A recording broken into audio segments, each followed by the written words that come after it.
diamonds. Everybody, we're back. My first guest tonight caused quite a few misunderstandings in the late 70s and early 80s when he played Jack Tripper on Three's Company. Currently, he can be seen in the Oscar-nominated movie Sling Blade. He gives a great performance. Please welcome John Ritter.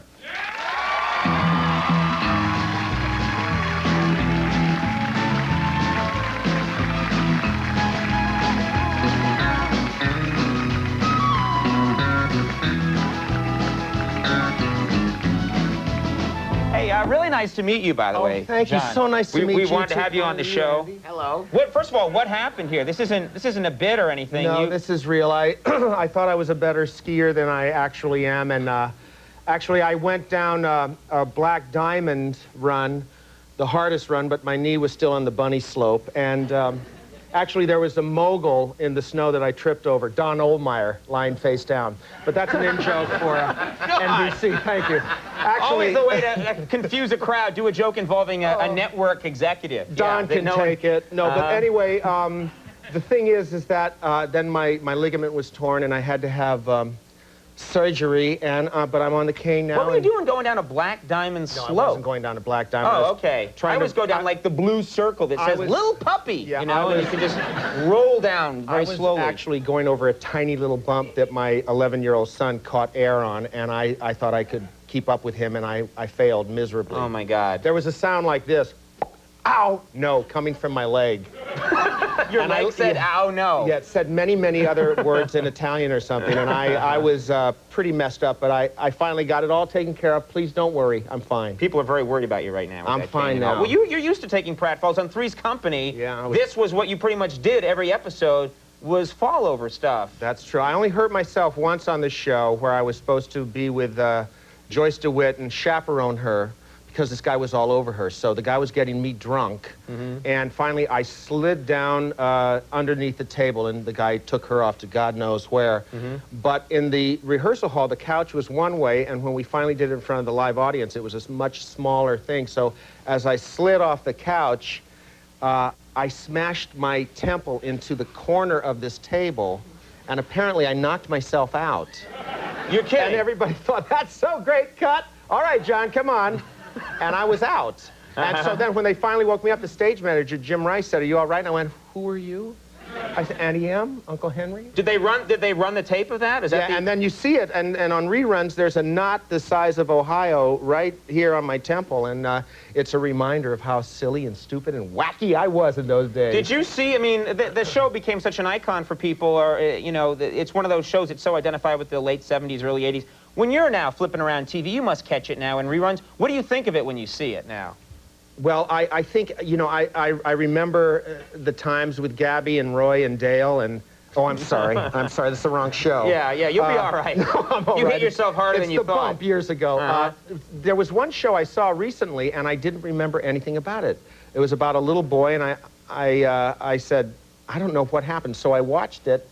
You didn't know the plot? You didn't know how it turned out? I didn't remember it. I had never seen it before. I remembered the bell-bottoms that I wore, but that's about it. And, you know, I thought Three's Company is like Chinese food. You watch it, and then half an hour later, you're ready for more comedy. Right. You know? It doesn't have this lasting power. That's right. But people still seem to like it every so often. You know, I remember when I was, you know, in the 70s, people would put the show down. They said, well, it's not as hip as Taxi or something like that. And I would say, hi, I'm John Ritter, Three's Company, I'm sorry. And people said, no, no, it's very humorous. But until Lucy sort of endorsed it. Lucille Ball became a friend of yours, right? Yeah, she actually hosted a retrospective, and she got sort of burned in the press. And I said, you know, Lucy, thank you so much. I was so shocked, I mean, surprised, I mean, thankful that you agreed to do this. Right. And she said, well, you know, our show never got good reviews, and it's still on.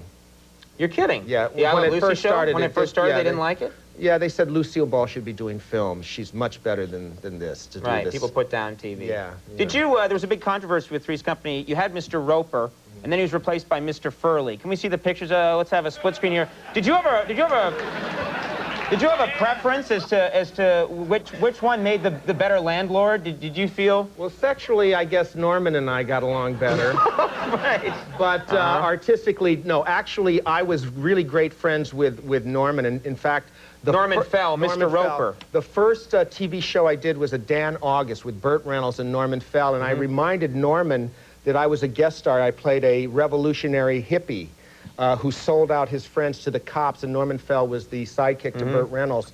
And I said, I want you to know, Norman, that you never spoke to me. Yeah. And now we're buddies on the show. And he said, well, you were nothing then. And I said, thanks, Norman. Well, that's a nice ending to the story. Yeah. But Norman went off to do the Roper spinoff, and then the producers wanted to get Don Knotts, who was one of my idols. I'm a huge Don Knotts fan. God, and he was so great to work with. And as much as the only person that possibly take Norman and Audra's place was Don. And we were so lucky to have all three of them. So Don Knotts your favorite? Actually, trying to trick you into choosing one. I really like Mrs. Roper of all of them. Oh, God, well, all right. I thought you were supposed to be gay. We're going to take a break, and we'll have more with John Ritter in just a second, so stick around.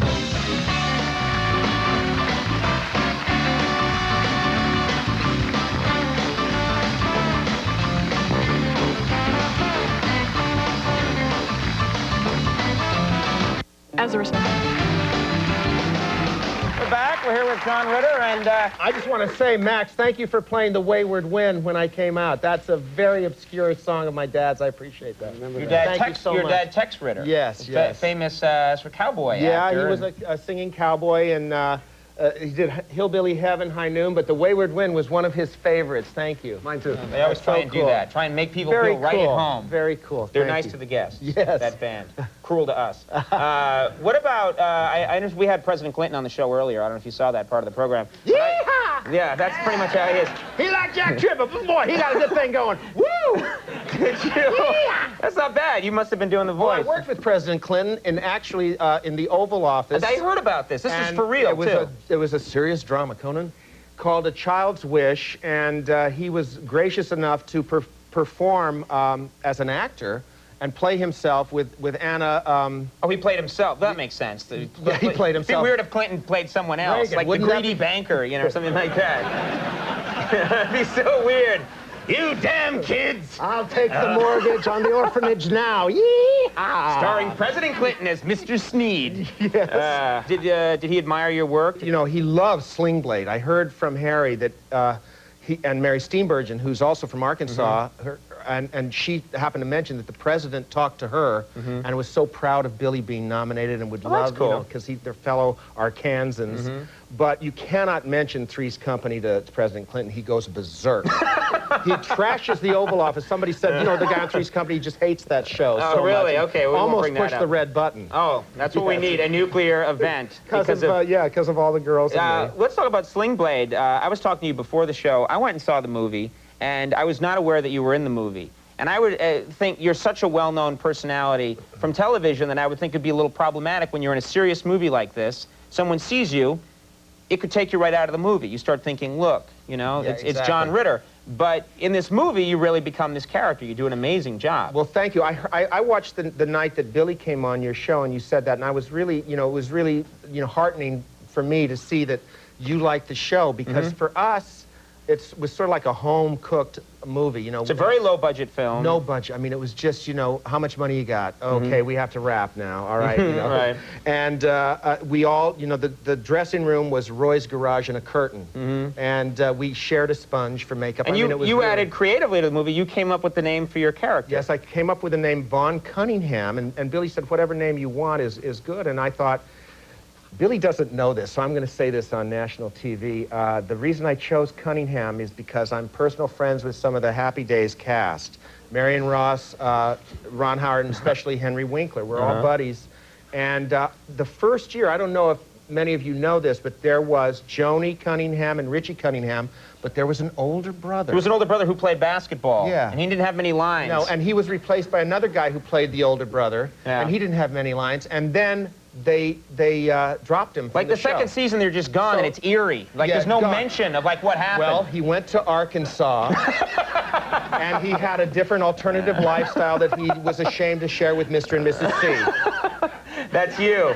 I didn't know that. That adds a whole Billy new... didn't know that either until this moment. It ruins his whole movie now. Okay, well, Yeah, sorry about that. Sling Blade is out now, and everybody's hearing about it, of course, because it's going to the Oscars. We're so proud of Billy, and he is one of the most modest, humble guys I've ever met, and you met him. And yeah, he's great. He's the real deal, and he deserves every accolade that he's embarrassed about right now. And so we're really thrilled for him. Well, thank you very much for coming here. Nice to meet you, Very good to have you. John Ritter, everybody. Very nice to meet you. Come back. Melissa Joan Hart, and of course the Smashing Pumpkins coming up. We'll be right back.